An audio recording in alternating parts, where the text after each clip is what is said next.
الحمد لله وحده والصلاة والسلام على من لا نبي بعده. أما بعد فأعوذ بالله من الشيطان الرجيم. بسم الله الرحمن الرحيم. قال الله عز وجل: إن الله لا يغفر أن يشرك به ويغفر ما دون ذلك لمن يشاء ومن يشرك بالله فقد افترى إثما عظيما. إن الله لا يغفر أن يشرك به ويغفر ما دون ذلك لمن يشاء. یقیناً اللہ رب العالمین نہیں معاف فرمائے گا، نہیں بخشے گا مشرک کو. وَيَغْفِرُ مَا دُونَ ذَلِكَ لِمَن يَشَاءُ، اس کے علاوہ اللہ رب العالمین جسے چاہے بخش دے. وَمَن يُشْرِكْ بِاللَّهِ فَقَدِ افْتَرَىٰ إِثْمًا عَظِيمًا، جس نے شرک کیا اللہ کے ساتھ اس نے اپنے اوپر ایک بہت بڑا گناہ کر لیا. جناب نبی کریم صلی اللہ علیہ وسلم کی حدیث ہے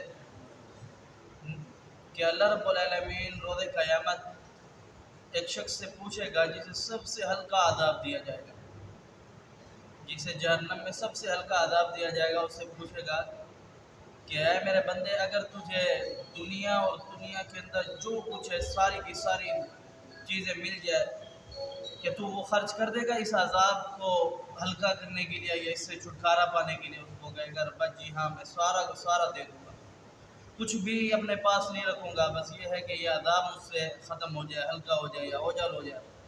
تو اللہ رب العالمین فرمائے گا کہ اے میرے بندے، میں نے تجھ سے اس سے کم چیز کا مطالبہ کیا تھا کہ مجھ سے شرک نہ کرنا. اور پیارے حبیب پیغمبر علیہ السلام فرماتے ہیں کہ نبی کریم صلی اللہ علیہ وسلم ایک شخص اللہ رب العالمین کے یہاں پیش ہوگا. اللہ رب العالمین اس سے پوچھیں گے کہ اے میرے بندے، تو نے میرے ساتھ شرک کیا ہے؟ جو شخص اللہ رب العالمین کے ساتھ شرک کرے گا اللہ رب العالمین اسے معاف نہیں کریں گے. باقی اللہ رب العالمین کی بادشاہت ہے، یہ کائنات پوری اس کی ہے، وہ جسے چاہے معاف کر دے، جسے چاہے دے دے. روز قیامت ایک شخص آئے گا اور وہ گناہوں کے پہاڑ لے کر کے آئے گا. گناہ ہوں گے اس کی بہت زیادہ، لیکن شرک نہیں کیا ہوگا، اللہ رب العالمین اسے بخش دے گا. ایک شخص نبی کریم صلی اللہ علیہ وسلم کی حدیث ہے کہ اللہ رب العالمین اس شخص کو معاف فرما دے گا جس شخص کے دنیا بہت زیادہ گناہ ہوں گے، اتنا گناہ کہ جتنا زمین اور آسمان ہے، اللہ معاف فرما دے گا. بشرط یہ ہے کہ اس کے اندر شرک نہ ہو. اگر شرک ہو تو پھر رب تعالیٰ فرماتا ہے کہ میں پھر معاف نہیں کروں گا.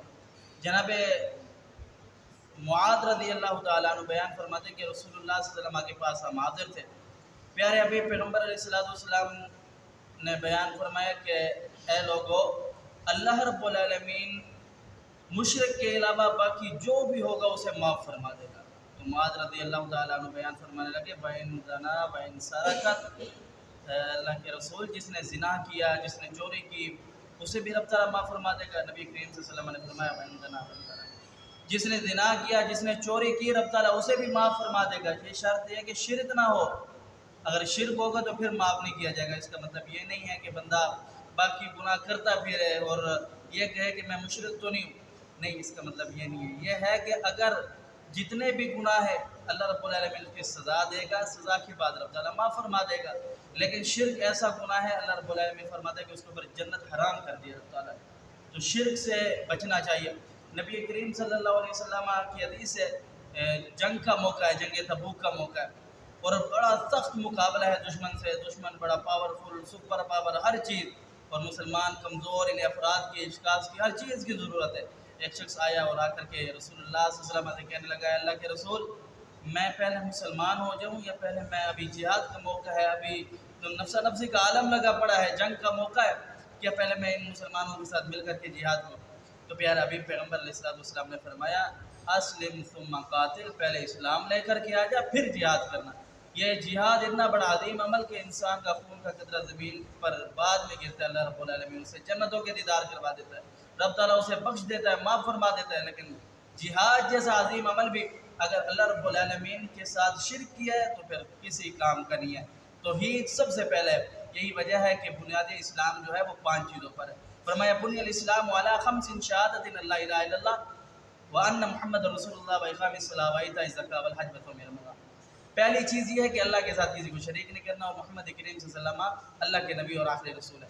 اگر اس چیز پر ایمان ہے کہ اللہ کے ساتھ کسی کو شریک نہیں کیا، پھر وہ اقام الصلاۃ نماز بھی قبول ہے، وہ ایتاء الزکوٰۃ زکوٰۃ بھی قبول ہے، والحج اور حج بھی قبول، رمضان وصوم رمضان اور رمضان کے روزے بھی قبول۔